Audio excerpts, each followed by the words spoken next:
shoe foam cleaner. Okay, umpisahan ko dito sa Adidas na kulay white na sapatos.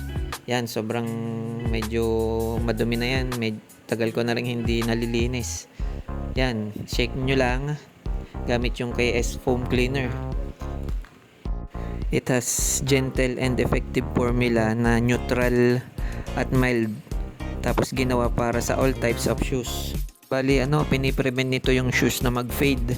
'Di ba pag gumamit tayo ng mga detergent, pangit yung formula nun, makakaapekto sa kulay ng shoes. Baka kumupas pag yun ang ginamit natin.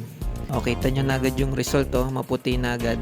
Bali, air dry lang natin para mamaya pag natuyo yan, mas lilitaw yung puti nun, mas makikita natin na sobrang puti na at sobrang linis. Itong KD15 ko, medyo madumi na din. Kita nyo yung stain sa likod.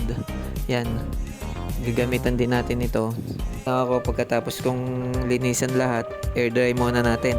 Basta guys, huwag nyo paiinitan yung sapatos nyo para hindi masira yung kulay niya. Kasi yung araw, nakaka-apekto yan sa pag-fade ng sapatos nyo.